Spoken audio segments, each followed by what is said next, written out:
Hello, everyone out there. Welcome to our Crafted Future series, where we are talking about the future of digital work.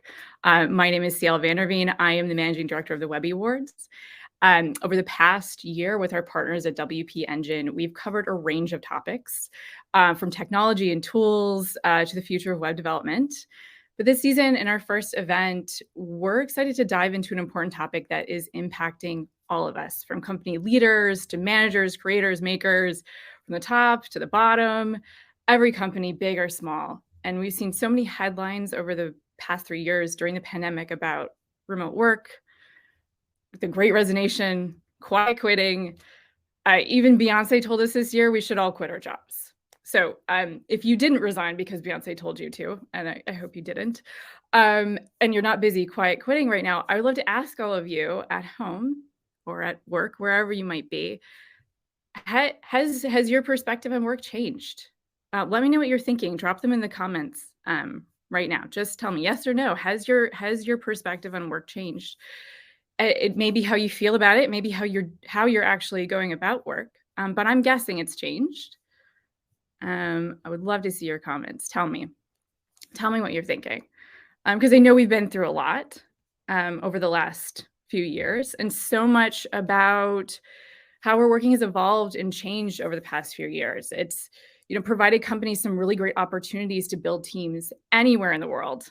But on the other side, it's also created new work expectations and challenges that can't really be ignored, especially in environments in these highly competitive environments. So the rules of engagement are changing.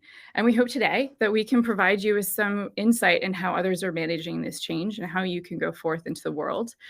And we're going to do so today with the help of 3 amazing panelists. I'm going to start. First, I'd like to introduce Tarsha McCormick, who is VP of Diversity, Equity, Inclusion, Culture, and Engagement at WP Engine, the leading digital experience platform for WordPress. She is responsible for setting strategic vision and accelerating the company's DE&I maturity. Tarsha has over 20 years of experience in technology industry, cultivating talent and creating inclusive workplaces. Welcome, Tarsha. Thank you so much for being here today. Hello, Ciel, and thank you for having me. Looking forward to the discussion. Me too. So next up, I'd love to introduce Rachel Bogan, who is Partner Product Management at Work & Co., a digital product agency, and she's built up the company's product management discipline, which now consists of over 60 product leaders. She's worked at a variety of agents over the past years, including Huge and Digitas, and to add to the diversity of her experience, she also ran a mobile commerce startup. So welcome, Rachel. Thank you so much for being here. Thanks for having me. Wonderful. And last but certainly not least, Jonelle Roman, who is the Director of People and Culture at Basic DEPT, a digital branding and experience design agency. Jonelle has years of experience as a strategic people and culture leader, including talent management, development, and leadership coaching. Jonelle has told us that she's passionate about helping businesses build cultures and initiatives that elevate their teams. Welcome, Jonelle. Thank you so much. Ciel. Welcome. Thank you for having me. So excited for all of you. Amazing thoughts here that I'm hoping you can share with everybody. Given this topic, I should also mention that I'm here today at the Webby office in our 21st Street location in Manhattan. But some days I'm also working from home, like many of you, working between 2 worlds. But let's get into this. The needs of employees have been evolving quickly over the past few years.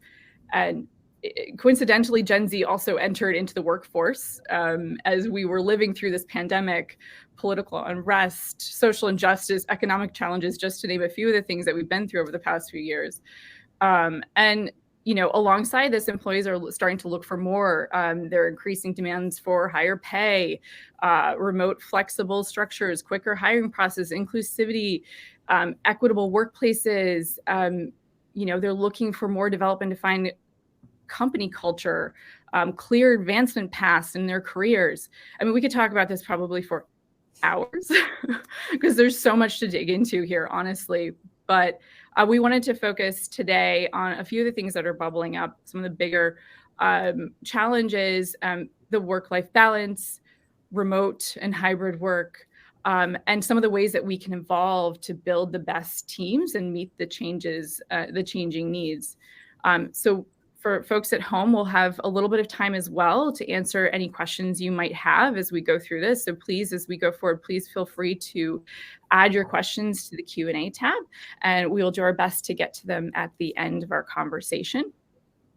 So let's get into our first topic. Let's talk about work-life balance. I personally have seen a lot of posts on LinkedIn about people prioritizing life and work.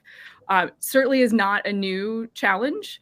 I've been seeking this for over a decade, still seeking it. But I do think it's a little bit different today, as people are trying to create mental and emotional boundaries in absence of physical boundaries to avoid burnout and support mental health. So I would love to start with you, Rachel. Since you oversee a large, high-performing team, what's the number one thing that you're doing to and have found successful to help support and encourage your team to maintain a healthy balance while also still meeting your company's goals? Yeah, it's such a good question, especially in a digital product agency environment where we have deadlines that we need to meet, and those aren't going to shift. When we founded our company, work-life balance was always at the heart of our DNA. Structurally, we think a lot about utilization and how people can work smarter.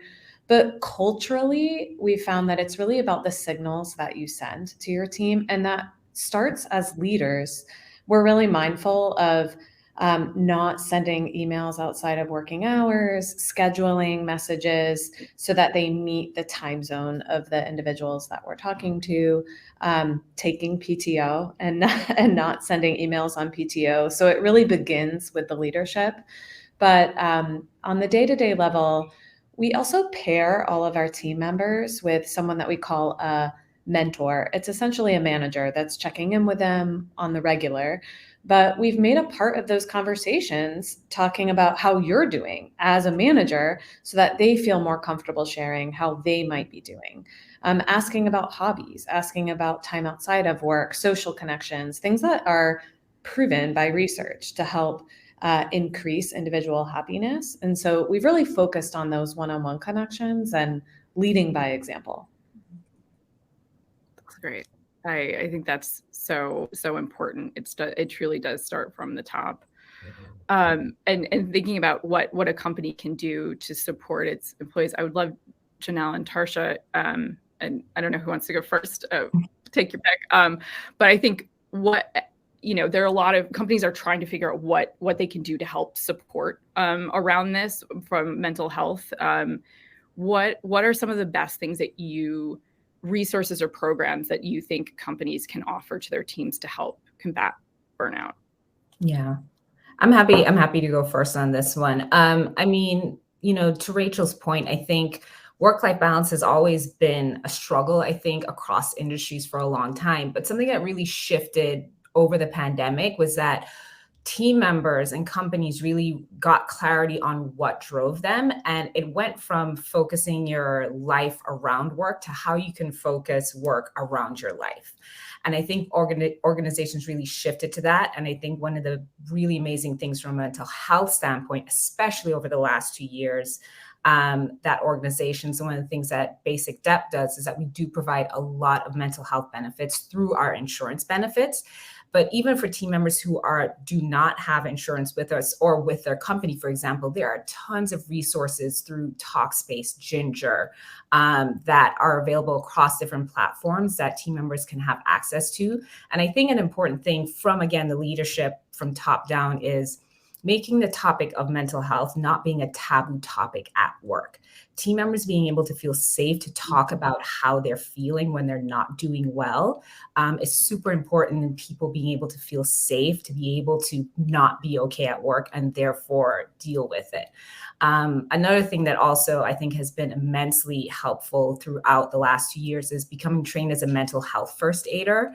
I think because companies, especially around the people and culture team, HR team, we're dealing with so many more team members who are, including ourselves, who are dealing with people going through mental health issues or just like crises. So getting training as a leader in the company in mental health first aid enables us to help people in a way that's just like immensely beneficial to them as a team.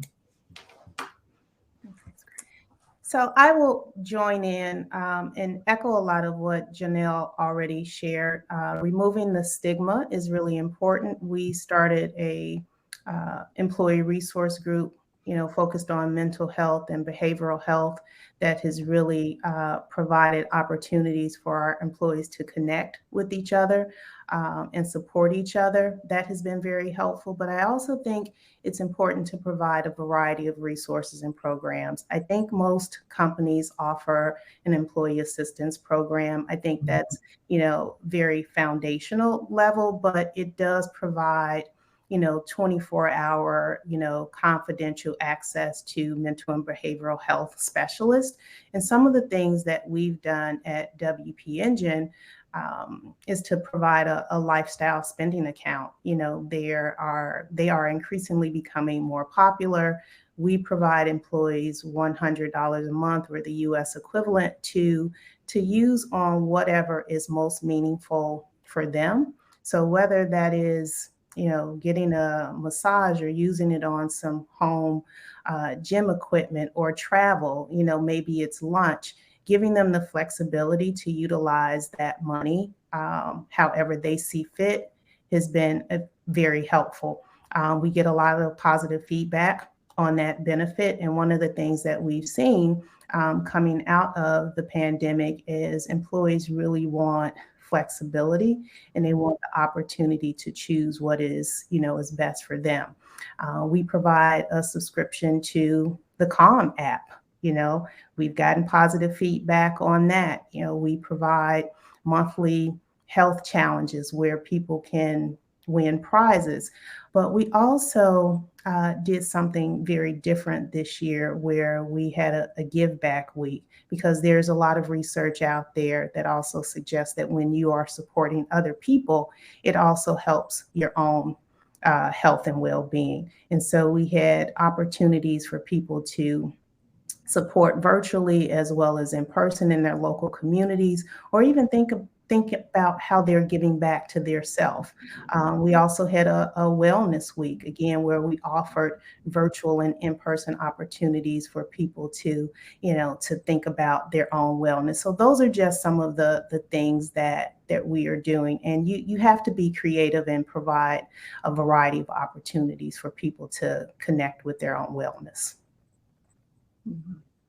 I think that's a great point. Do you, just to add on to that, Tarsha, do you, when we're sort of going through this, and ideally, as Rachel's saying, we're creating these environments where people do feel comfortable to speak up and there is an open dialogue, but when there isn't, and how do you have advice for people how employees can ask for help when they're going through challenging times through crisis? Yeah, so it's not, as you mentioned, it's not always easy for employees to reach out and ask for help. I think a lot of it starts with creating an environment where employees feel comfortable reaching out. But if employees keep in mind that generally most employers genuinely care about you and want to support you, we just need to understand how to best support at times. Know that when you reach out to us, it's going to be held in strict confidence. And often, if you're feeling a particular way, there are other people in the organization who are feeling that exact same way. And so you have the opportunity to help others as you're helping yourself. Mm-hmm. And it's also, helpful for us if when you reach out, you have some understanding, sometimes you don't, of what that support might look like, right? So does that mean taking, a couple of days off? Does it mean connecting with, people in the company who may be facing similar challenges? Or maybe you just need to keep your camera off for the day. But reach out to the person, whether that's in HR or in leadership, who you have that connection with, and that tends to help make those conversations a little easier. I think it truly does take, the whole company to really embrace this to support teams. Rachel, as a team leader, what kind of support do you need to be able to do this? Because I think, in my own experience, it can be challenging and taxing even to lead a team and try to be supporting them, but also trying to support yourself in the process. Do you, have thoughts on what kind of support companies can provide to team leaders to help them be more effective in these times? Yeah, it's a really good question. I mean, I think the last couple of years have been a roller coaster, and I think that idea of putting your oxygen mask on first is really important. And I think what's really helped us, our organization is a reverse pyramid. We have a partnership model with a large team of leaders at the top. And what has worked really well for us is every month or twice a month, we're all talking about what we need to keep going, what our teams need, how we're individually doing. So I think kind of following our own advice around creating safe spaces for yourself as a leader is really important, but also practicing what we preach, protecting your time, working smarter, not harder, taking time for therapy or for stress relievers. I think especially working in a creative environment, it can't be a pressure cooker. And so the added emotional labor of caring for your teams can be a lot. So I think you have to take your own time to create that space that you need and use tools available, whether it's through meditation or adjusting your calendar, or having that video off day. I think you have to take care of yourself, and that might mean different things for different leaders. But we try to support one another in what we individually need. That's great. That's some good advice. Put your oxygen mask on first. I think that could apply at home and at work. No, that's great. Any other thoughts before we can move on to talking a little bit more about sort of where we're working, speaking of home. But any other thoughts, anything that you folks want to add before we move on that we may have missed? Awesome. So speaking of home, during the pandemic, so many companies moved into fully remote work environments, and now we're in this phase where a lot of companies have, returned to office full time, or they are taking a hybrid approach, or they're committing to these more flexible policies. But no one has quite figured out what the right way is to go about this quite yet. Because we're seeing a lot of debate about what is the best for the long term for companies, in terms of employee engagement, work culture, etc. What is the best thing? Even just this week, I don't know if you noticed, I think it was just yesterday that Snap joined the list of companies back into the office 80% of the week. And the reasons were, to sacrifice individual convenience for, collective success. So there's I think a lot of people are struggling with this. A lot of companies are struggling with this. And interestingly enough, Gen Z has entered the workforce during this very unique period of time. Jonelle, have you noticed whether these young professionals are coming in have a preference, or are they leaning toward one work model or another? I think it's interesting. I've seen it go. It's even both ways, but I think what the common theme is that whether it is fully virtual or hybrid, what people do need is some sort of engagement with their teammates, where they get to know each other beyond a level of work, where they get to discuss topics beyond work. And there are studies, there are articles that talk about, one of the indicators of a high performing team is the fact that they're able to connect, whether it's in person or virtual, to talk about things outside of work. They're able to get to know each other on a level beyond the work that they're doing. And I think that what young professionals as well as, millennials have all seen is that if there is intention and thought behind the engagement activities that companies are able to provide, whether it is in person or virtual, you're going to get that culture and engagement and high performance that people want to be a part of either way. One thing that basic, I feel like we have done amazingly is that culture engagement piece, where weekly we have different initiatives, whether it's what would you do questions, or our amazing initiative we have around jams, which is a music playlist that team members every week get to put together on their own, that kind of just shows their personality and who they are. And we get to know each other in a way that's organic. And I think those things that are small, but just like meaningful and have intention around getting to know each other in a real way, those are the things that I find that are super important to across the board for team members, that whether it's in person or virtual, that's the meat of what people are looking for. That connection. And you think helping to foster those connections will be more effective in the long term in helping retain employees? Absolutely. Because there are two main drivers, especially coming out of the pandemic, that people are looking for, that I feel that people have really gotten clarity, right? There's the compensation package driver that people are looking for, and then there's also the growth package driver. But what connects the two of them in terms of longevity is growth and development and culture and engagement. People need to feel connected to the values, to the people that they're working with. They need to be able to feel that they can show up and be authentically themselves. And you can only do that in a culture that you feel fully engaged in.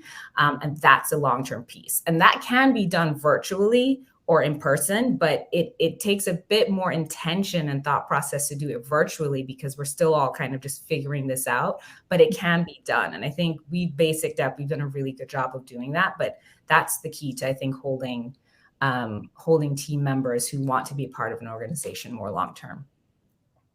That's great. Tarsha, on your side at WPE, have you seen engagement strategies like this in effect that have been working to help keep teams engaged regardless of where they might be? Yeah. Also, what I've seen, as Jonelle pointed out, when employees feel that their work is important and it's impactful, they tend to be more engaged. So it's important to also think about the work that our employees are doing, and that they see how it is tying back to the initiatives and the values and the priorities of the organization. So that's going to be key as well. Also, when we think about the best ways that employees can work in building, developing great teams, we think about going back to those connections, right? Employees who particularly started in remote roles may not have the same network as those who started pre-pandemic and were co-located. And the importance of the manager is increasingly becoming more important in helping to provide those connections back to the organization. And so we have to really support our managers, and we have to support our leaders in keeping and helping them to keep employees engaged and connected. That's great. I think, part of being engaged in the workplace is also about like what you're creating at the end of the day. What is the product and what are you working on? And so, Rachel, I'd love to get your thoughts on this, from, both what sort of structures are working when you're looking at effective ways to cultivate creativity and innovation within, teams to create the best products. Yeah, it's interesting because our team is global and we have a shared P&L across our organization. So pre-pandemic, our teams were really accustomed to working in a hybrid model or in a remote model, depending on their team. And as designers, engineers, they're great tools that they can use to collaborate. And we just leaned into those even more when we couldn't physically be together. I think coming into this hybrid area, we never considered going fully remote. I think to build on what Jonelle and Tarsha mentioned is the connection is really important. And I think what we found working in a creative environment is the connection isn't important for innovation. I think that was the original assumption that we all had, that the research showed, right? That innovation would suffer. But I think what we found is the most important part of being together or finding ways to mimic that is the trust that you're building among your team to share that crazy idea or to go out there on a limb and feel exposed among your team, right? To create like a psychologically safe space. That's what that connection is really used for and where we see the most value in a creative environment. And so we have a fully hybrid work environment. We don't mandate the days that you come in. The expectation that we set among our team is that you're all adults. You are committed to the work that you're doing. You're going to make the best choices for your team and for the work. And what we found is that people do because they care about the work that they're doing and they form really strong bonds as a team that they show up in person or remotely. And so we've been just working really hard to help teams to experiment with different ways of building that connection, whether they're on the shorter projects or longer projects, encouraging team leaders to suggest when the teams come together in person. And it might be for a big milestone or it might not be. But I think that those sort of structural and cultural elements have been really important to us and have worked well for us. I think what we found is, our retention has maintained through the last several years. We've been able to maintain that industry leading retention. And I think that's really important going forward and continuing to experiment and to not make big moves or big proclamations about how we will or won't work. We always kind of lean into what we're hearing from our teams and what's going to work best for their best work and the work that we're creating as an organization. Yeah, that's like, so now we've created this great environment. We've got everybody working together, but we need to continue to build these teams. We need to continue to retain the great talent that we have and continue to adapt to what's next, because who knows? Tarsha, I would love to get your thoughts on, what's the best way for employees to work with their employers on building these teams and developing these teams going forward? So when possible, I think everyone should participate in the talent acquisition process, right? If you can interview candidates, it helps bring more diversity. I think it's really important for people from underrepresented communities to participate in the hiring process because oftentimes your voice may not be represented in some of those discussions, and you can bring a unique perspective that, again, otherwise might not be represented.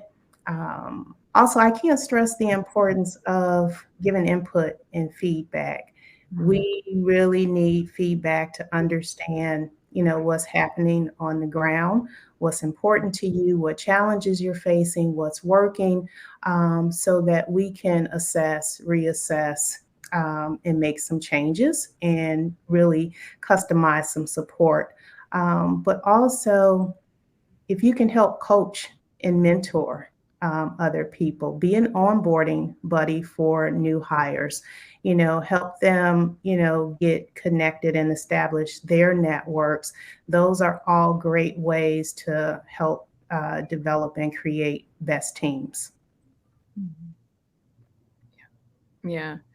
So when hiring the right people, certainly important, having the right people involved in the process, but thinking about the types of skills that we're looking for, I've seen some headlines just about teams looking more for soft skills versus hard skills today. And Jonelle, I would love to get your thoughts about this sort of the shift to hire for soft skills that are more multidisciplinary than, you know, hard skills that are sometimes easier to define and clarify. What are your thoughts on the value in this switch? Yeah, I mean, especially I think over what we've seen with the last 2 years, it actually makes a lot of sense. That's kind of the shift of the direction that companies are going in when bringing on team members. Because when you look at soft skills, it's about who you are naturally as a person, who you are uniquely in your personality, you know, your leadership style, time management, your adaptability. Those are the soft skills that you naturally bring on, right? They're things that are not teachable. Whereas hard skills comes with education, training, just like time on the job. And those things can be teachable. Those things you can train. There are obviously certain roles that require a level of experience that are going to need that.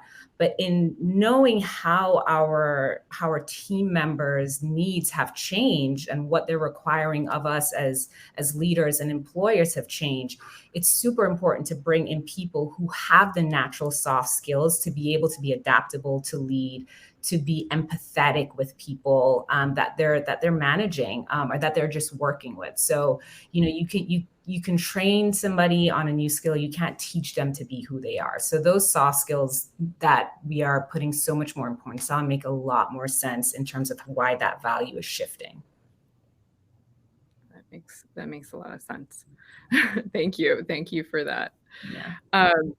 So as we're you know, building these teams, and we've created this amazing culture, we've aligned around the things that are important to us, we've engaged our teams, but now we're working, especially agencies, but many companies I think face this as well. You've got your team aligned, but now we're working with outside companies, partners, vendors, organizations, clients, and I think Rachel, you probably are best to speak to this.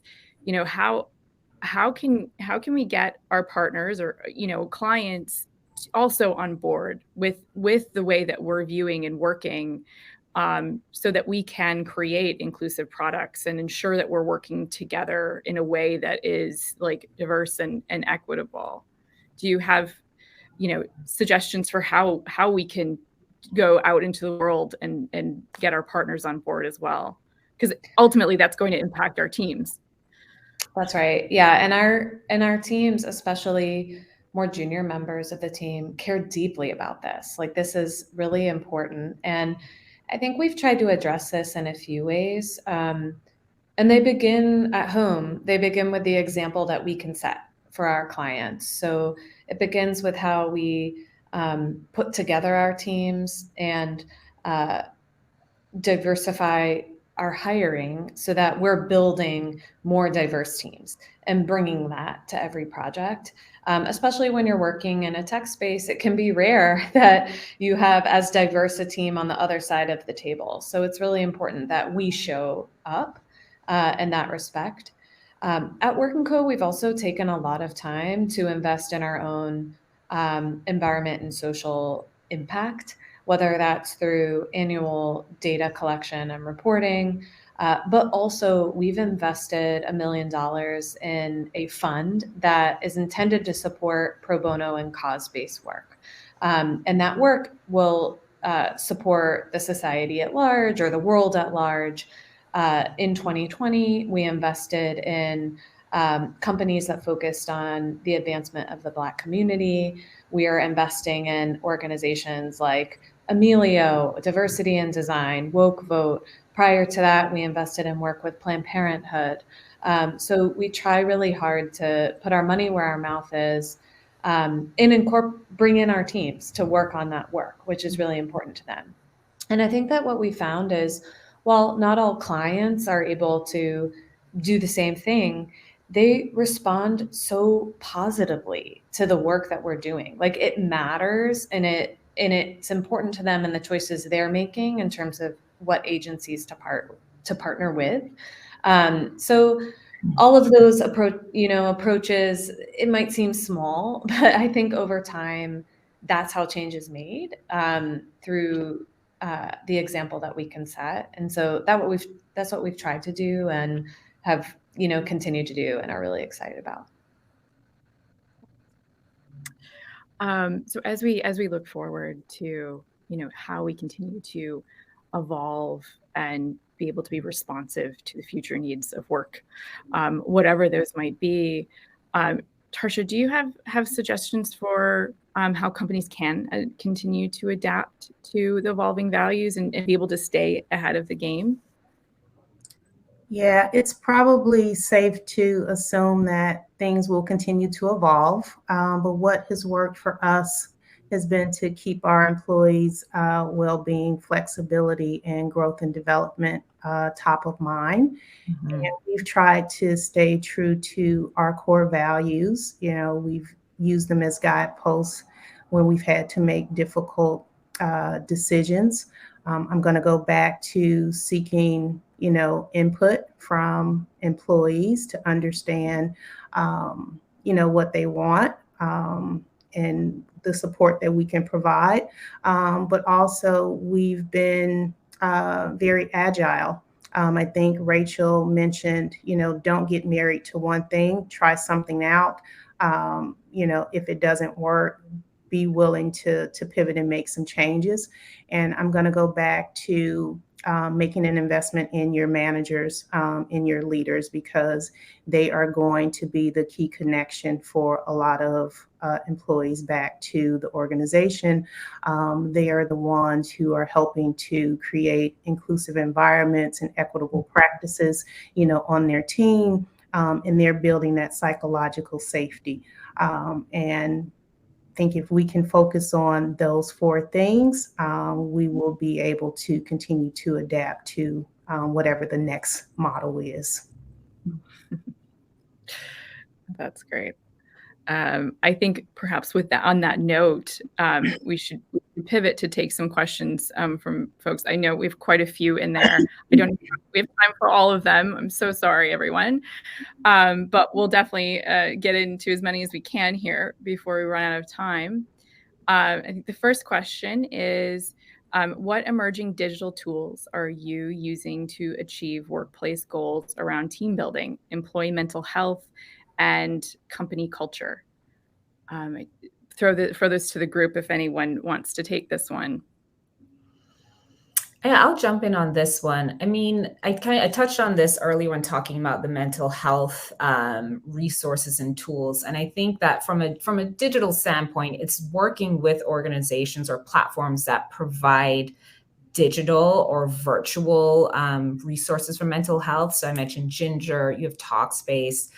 There's also, as Tarsha mentioned, the employee our EAP, and those are amazing tools that I think more and more companies are starting to put more at the forefront of their offerings, that when it comes to mental health resources, those are amazing, and those tie very well to working towards culture and engagement and team goals. Because again, if team members feel safe within the spaces that they're working within and the people that they're working around, and losing that stigma around mental health, I think that works so well when it comes to company culture.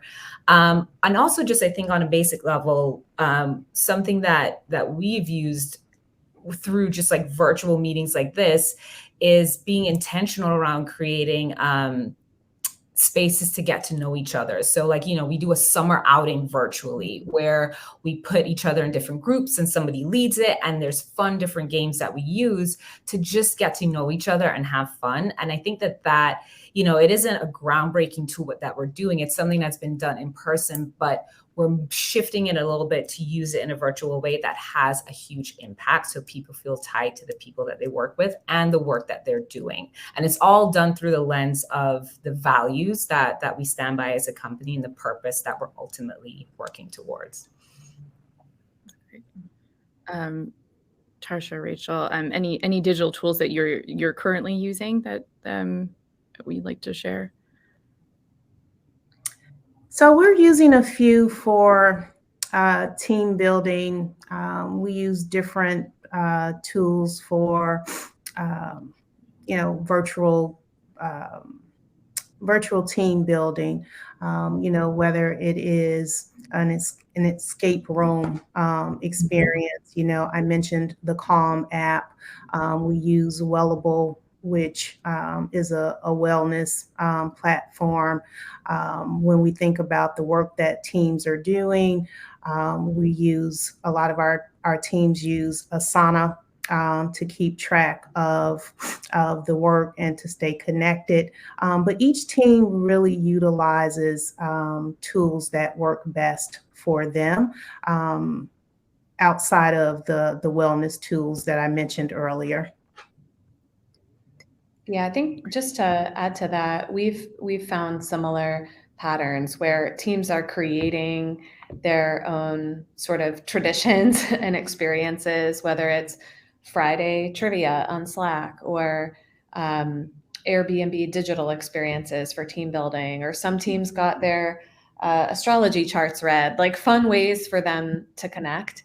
The other thing I would add is we do really believe in this idea of always iterating. And so we go back to the data. Like we collect a lot of data from our teams around how they're feeling.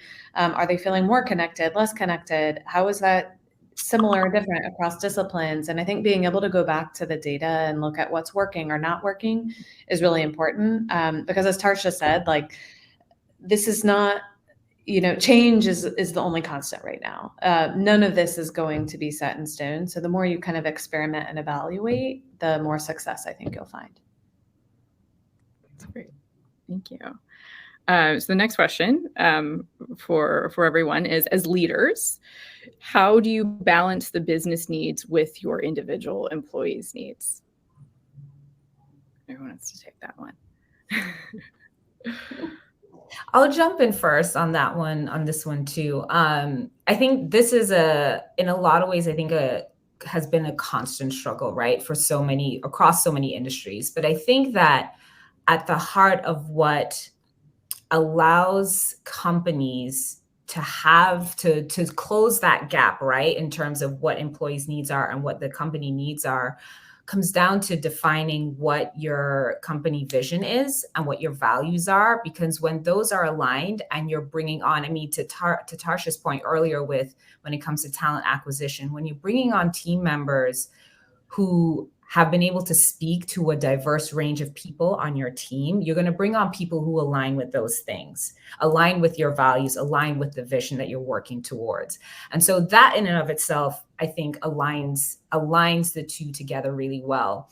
And then as things obviously change and you have to adapt, it's having those listening sessions, to a point that Tarsha made earlier too. I think creating safe spaces where you can have listening sessions with your team members, whether it's that's being moderated internally, or you work with an outside organization to host those listening sessions. Again, an honest perspective of where team members are. If you're getting that feedback and your vision and values are aligned, that gap shouldn't be too far apart. And you should be able to respond to those quickly and transparently and honestly in a way that you're able to provide what your team members need that's still easily in line with what your company vision and business needs are. Yeah, and I will add that when those needs don't align, and it's probably a small percentage, it's really important, as Jonelle pointed out, to have an authentic conversation about whether or not we can or can't meet those needs. And I found that employees really value transparency and hearing the truth, even if it isn't the answer that they want to hear. They will respect you, more for it. So if I tell you, unfortunately, we can't, provide this benefit this year, it's something that we might be able to provide next year, or it's not on our roadmap, for the next couple of years. They are more respectful and they get it and they value you more. That's great. Rachel, anything to add to that, or we can also move on to the next question? No, I agree with all of the above. I think that it's the transparency, right? Just be transparent. And I think, again, as a leader, I think your teams see when you're doing your best and making decisions that are based in just trying to be a good human and treat people well. And so I think that builds up over time. And so, we've gotten questions like, what about a 4-day work week? And that's not something we can support right now. And I think if you're just honest in your responses, your teams really get it, because they'll also understand the business better as a result. They might not know all the ins and outs of running a business. So it can be a great learning moment too. All right, I think we have time for one more question. Does anyone have thoughts on global versus local engagement strategies? At a global company, are whole company culture, values, and processes of top importance, or better to focus on individual geoculture and process? Yeah, I can weigh in on this. We have teams in multiple locations in Europe, in Brazil, in the US, on both the East Coast and West Coast. So we're working on a global basis constantly. And the answer is both. You need to set the values of the organization and high-level process at the top. And it's important that that's documented and translated and communicated at the local level. But I think that what we found is if you're leading with strong values, locally, that can be sort of translated to be most meaningful. For example, our teams in Copenhagen might have a very different sort of value or way that they want to interact within the office versus our teams in Brazil. It might be really different. And so I think that we found that you have to allow for that level of local translation and kind of cede control a little bit. But I think if everybody is anchored by the same values, the output will be the same and it'll be more meaningful because your teams who really get the culture are putting their lens on it. That said, as a global organization, there are also times when you can come together. So right now with the World Cup, we're celebrating that and participating in that across offices. So we're finding ways to kind of connect cross country, cross continent that are really effective as well. So I think you really have to invest in both and just trust that your local teams are going to be able to make those good translations that kind of resonate with the core value. Yeah, and I'll just to double on what Rachel just said there as well. I think it is heavily both. I think, working within, as we do basic DEPT, we are part of DEPT, a much larger global organization. And there is a global engagement piece. We DEPT every year has DEPT Fest where, we get together as a whole organization. We did it earlier this year. It was only over 2,500 people that got together, over 2 days to just, have TED Talk style events, workshops, and just have engagement pieces. But then at a basic DEPT level, it's also super important for us to have our own individual events because being a part of a larger organization is wonderful in terms of network and access and those defined values that you're leading with. But on a local level, we have to be able to feel that we're not lost within that and have our own local culture. That's also so important. So I think that, it is super important to invest in both and have that definition between the two. Yeah, and I have to agree with both Rachel and Jonelle. I don't think I could have said it better. I agree that both are important, both the global and the local connections. You do have to anchor yourself with your core values, but it's also really important to have that local connection and that local culture, because what is important in Austin is going to be very different than in Omaha, than in Limerick. Mm-hmm. Yeah, that's so true. Well, I think that so sorry, everyone at home. We don't have time for any more questions, but I think we were able to cover so many great topics and get so many amazing insights from Tarsha, Jonelle, and Rachel. So thank you so much for joining us and sharing your insights and your experience with us. Also, thank you to folks at home for joining us and engaging with us over this time. We truly hope that this inspires you to make the future of work a better place for yourself and for your teams. Remember, put your oxygen mask on first. That'll be my big takeaway. But thank you, everybody. I also hope to see all of your great work in the 27th Annual Webby Awards. I have to say it as a reminder, our final entry deadline is Friday, December 16th. So get your great work in. And thank you, everyone, so much for joining us. Hope to see you all soon. Thanks, everybody. Thank you. Thank you.